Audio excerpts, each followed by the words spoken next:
Hi, this is Robert Stephen Nahas. I wanted to talk to you today about writers for books.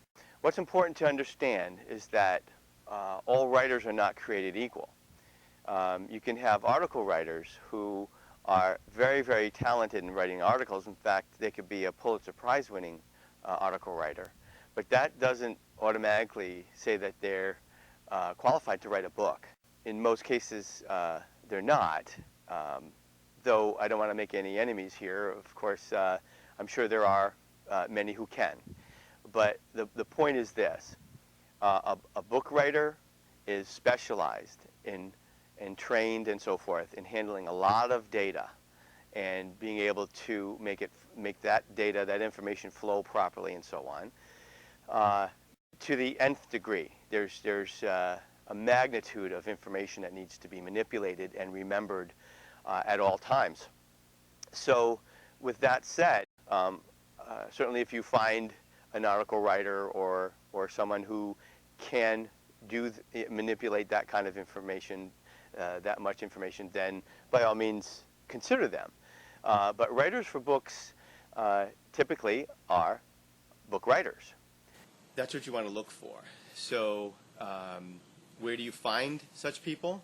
Well, as with anything, the internet is very helpful, but it's also a little bit of a pitfall or a danger trap. It can be a trap because just about anybody with a little bit of software or a couple of bucks can go online and deem themselves a book writer or anything else for that matter. So the thing is I'll tell you today what you should look for in a writer. If you go online, you could search for things like writers for books, as keywords, ghostwriter, book writer, those kinds of words, keywords, and they'll pull up people qualified and unqualified. What you then want to look for is, the professionalism of their website. If you just find an article, read that article, and there's usually links that you can go through to that person's website or whatever. So click through and see what you find. Do you find just a sales page, or do you find what you go to when you click through that link? Is it professional? Does it feel sincere? Does it sound logical? Does it make sense?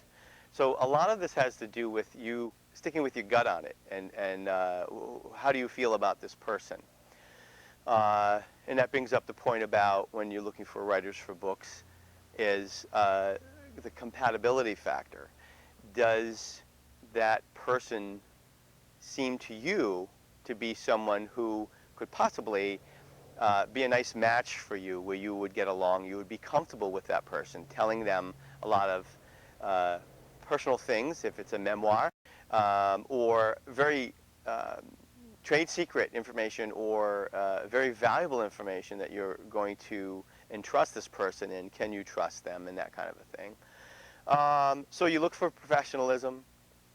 You look for whether there are errors in the copy that's on the web page or website that you're looking at. And if there is a website with multiple pages, go through them all and see what they have to say. Get a feel for their theory, their mission statement, why they're writing, why they want to write, are they passionate about it. But these are all things that by themselves are not strong enough. You have to weigh a number of things. And you could write down maybe 5 or 10 things that are important to you, or even 1 or 2. And that could be that you want somebody who's easy to talk to.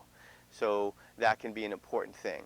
But then there's a technical side when looking for writers for books. Looking for samples. Do they have books out there in the bookstores? At least on Amazon.com. So what are their products? And that is probably the most important thing.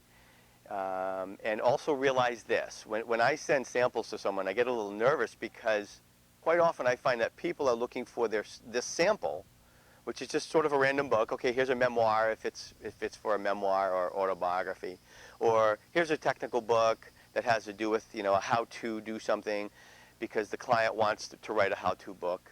Don't look at the sample as, well, this is not exactly what I want, so this writer's not right for me. That's not what you look for. What you look for in a sample for a writer for books is quality. Is the person clear? Do they describe things well? Does it read well? Does it flow well? You look for the fundamental or essential qualities of a writer.